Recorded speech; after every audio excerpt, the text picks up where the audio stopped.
Hey guys, so today I am continuing my comic review series with Sonic Universe, a spin-off of the main Sonic the Hedgehog Archie comic series, covering the Shadow Saga. It's been about almost 4 months since the last comic review, mostly because of busy things in my personal life like work, school, and all that kind of stuff, but I'm glad to be making these types of videos again. So without further ado, let's get into the review. So starting with the cover here, it actually represents what happens in the story. It depicts Shadow the Hedgehog fighting E123 Omega alongside E102 Gamma, you know, the two characters who the last issue spoiled for us blatantly. And it appears that they're all fighting in a sky with whatever the heck these things are. The story opens up with a scene in the Gun HQ briefing room where the Gun Commander, aka Abraham Tower, is explaining to Shadow and Rouge about the situation in regards to E102 Gamma, who has actually been fighting the Eggman Empire ever since he destroyed the last known E100 robot unit.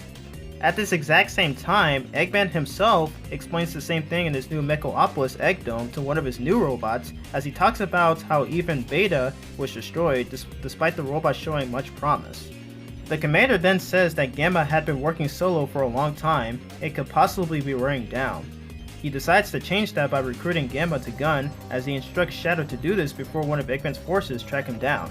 While at the same time, Eggman orders the aforementioned robot, who is of course E123 Omega, to do the same thing, except having to destroy him by reducing it to slag? Okay, weird choice of words right there. However, Omega refuses, saying he was designed to destroy Sonic, and questions why he's not obligated to do that. But of course, Eggman has to be the one to take care of that, as he threatens to put him back into storage for another decade if Omega doesn't follow his orders. Meanwhile, Shadow, as he walks to the hangar, still feels distraught about failing to turn Metal Sonic to the good side, as he wants to redeem himself by proving that he won't allow another living weapon to be lost. As he takes off with another agent piloting a helicopter, Omega does the same by flying off with his jet boosters. Gotta love how this part is so convenient.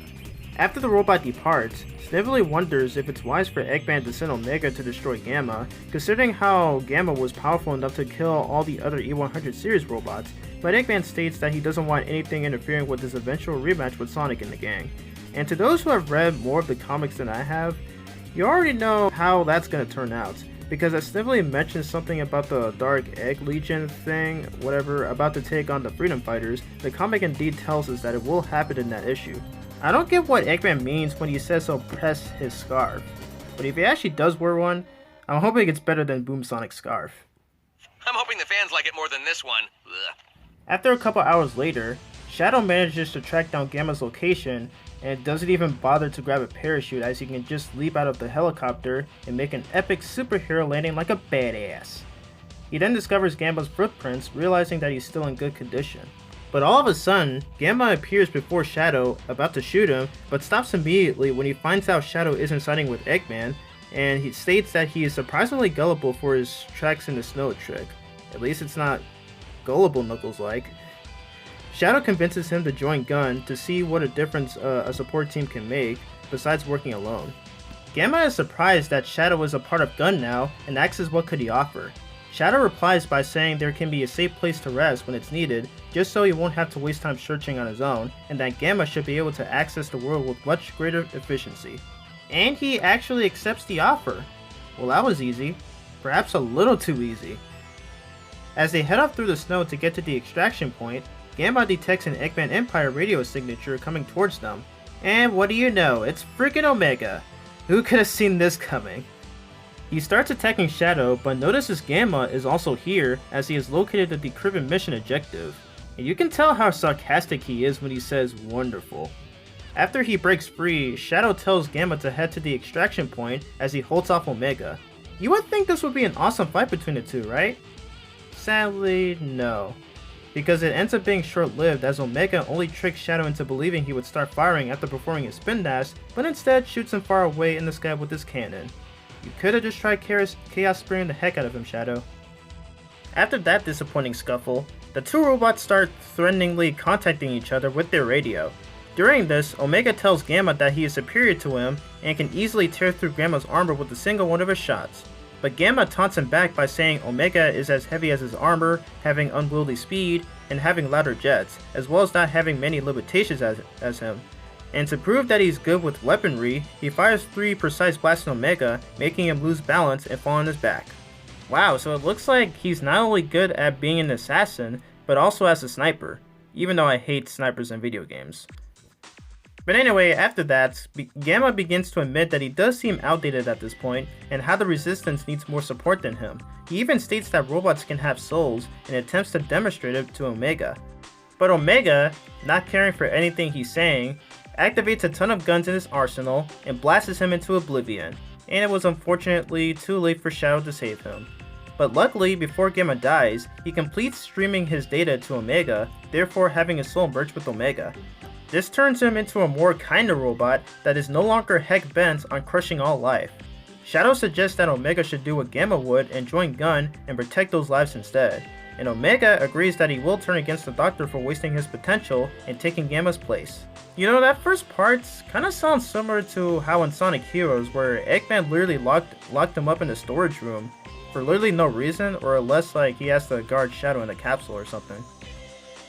So after a short moment later, and after helping Shadow build a grave for Gamma, Omega says that he will threaten to kill Shadow if he tells anyone at Gun about his feelings and accepts Shadow's request before heading towards the extraction point to get picked up. Back at the Gun HQ's rec room, and where 2 guys are playing ping pong, heck yeah, where Shadow is sitting with Rouge and Hope Kintabor, who talks about how freaking cool Omega is, and Shadow doesn't appear to be in a good mood, as he mentions that he had lost yet another living weapon, even if Omega would suffice as a replacement in the eyes of the commander.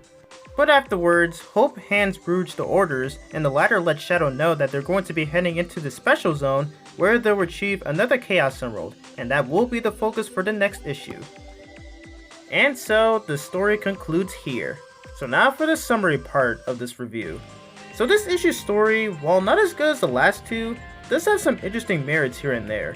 We see Dr. Ivo Eggman, Robotnik, appear for the first time in this comic series, as well as a modern Snively who wears a similar outfit to his uncle's, which looks neat. What's more interesting is that this is the first time Omega appears in any Archie Sonic series, and surprisingly not in an issue in the main series, but I'll get into more on where he was supposed to be introduced later on. One of the interesting aspects about this story is the comparison in the beginning. The commander's explanation about Gamma is shown to be in the calm and collected side, while Eggman's explanation about Gamma seems to be more on the strict, serious, and anger side. I like how the comic informs us, the readers, that Gamma being a pain in Eggman's head has happened since the 82nd issue of the main series, as well as the 13th issue of the Sonic Super Special, which means that this issue marks his first appearance since that one. Another moment I liked was Shadow's interaction with Gamma and how they were in good terms with each other, especially when Shadow had this as an opportunity in an attempt to redeem himself after regrettably getting Metal Sonic destroyed 2 issues ago, but unfortunately that didn't last very long. The most intriguing moment in this story was how Gamma managed to send and merge his soul to Omega. Now, when I first read this comic 8 years ago, I literally had no idea what was going on here. I always thought he was either talking to himself or somebody else randomly contacting him or something like that, but it turns out that it was definitely Omega being merged with Gamma's soul. I can't believe I've never realized this until like 2016. My god. And as for the soul parts, I kinda agree on Omega's point on that, because I don't really think robots would have souls at all, considering that they are unique types of machines. But I could be wrong. I like how when Omega killed Gamma, a brown flicky was released from him. This is pretty much a reference to Sonic Adventure, to where in the end of his story, after he wins against E101 Beta Mark II, I think that's what he's called, he literally gets blasted at point blank range before the former blows up into smithereens, thus freeing a flicky that was inside, and as does Gamma, who releases a pink flicky after he explodes. I guess it's really a good thing that Eggman managed to equip a soul for Gamma as he builds him, so that something like this could even happen, because convenience. It's also pretty interesting that Omega insisted on trying to take on Sonic, because that's something that's never been implied in Sonic Heroes, and as far as I'm concerned, the only time he's ever interacted with Sonic was in the DS version of Sonic Colors, and maybe also Team Sonic Racing? I don't know, I still have not finished that game yet. And speaking of Sonic Heroes, There is somewhat of reference to that game where Eggman threatens to put Omega into storage for a decade if he doesn't obey his order. I did actually point this out earlier, but just to reiterate. And I think it's also never been implied as to why he was sealed inside that storage with Shadow in the capsule. But at least in both cases, Omega felt that his potential was wasted and decides to get revenge against the Doctor, along with subduing his other creations. And as for Shadow, he really didn't get to do much in this issue, other than making a badass landing and recruiting Omega to be a member of Gun. And as I said before, his interaction with Gamma was really sweet. I hear a lot of people saying that Shadow's characterization in these comics is way better than his main series counterparts, and I wholeheartedly agree with that, especially since I'm rereading these comics as time goes on. This will be something that I'll be talking about in the next review. And as for Rouge, she's just kinda there, just to inform Shadow about their next objective. Also, one next thing to note here is the speech bubbles for both Gamma and Omega. The former's color is green, while the latter's color is red. It's kinda similar to the Spider-Man and Deadpool crossover comics, where Spider-Man and every other character's text speech bubble is regularly organic white, while Deadpool's speech bubble is almost entirely yellow, but with a small white space in the center. I'm going to assume that that comic series probably came out a couple years later after Sonic Universe, but hey, I just thought that part would be appropriate to bring up, because it just reminds me so much of that. And one last thing to point out here was that Omega was originally supposed to appear in the 175th issue in the main comic series. I've never actually read that issue before, but from what I've read from the Sonic News Network website, he was actually supposed to take over Snively's role of attacking the Freedom Fighter HQ during the assault on the Knothole village, and eventually becoming one of Eggman's top enforcers before the events of this issue. But Sega didn't allow that to happen until Archie finally managed to convince them to let them use Omega to fully complete Team Dark. So overall, this was a pretty decent story for this issue. The references were really solid, I liked the dynamics between the two robots, and that whole Gamma Soul merging with Omega moment was really perplexing, but realizing it now, it makes me wonder if it's a Dragon Ball Z reference or something, you know, when Piccolo merges with Nail and then Kami later on in that series. Like I said before, I still think the other two issues were better, but this one wasn't really half bad at all. It's just that there wasn't really a lot of action moments in between. But in spite of that, the writer of the story, Ian Flynn, did a nice job as usual, and of course the penciling, inks, colors, and letters were all done the same way as the previous two issues. As Tracy Yardley, Jim Amash, and Jason Jensen all did a pretty good job with that as well. The artwork does look mostly Gun on some parts, though I will say there is one panel where Shadow almost looks like a Black Sonic with that face. I'm like, what the heck? That's really weird. And so, this concludes my review on Sonic Universe Issue 3. Next review will be the final story of the Shadow Saga, which is, of course, Issue 4, where we will see a grand debut of Team Dark.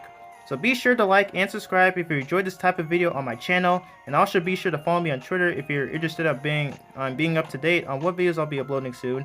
And also make sure to click that notification bell down there so that way you can get notified for every video I upload. And yeah, I think this video will most likely be posted probably by the end of the year. I really hope so. At least before the new year begins. So yeah, and hopefully I might do the video game collection video after that. So yeah. Anyway, I hope you all are having a fantastic day, and I will see you all in my next video. So peace out and take care. Bye.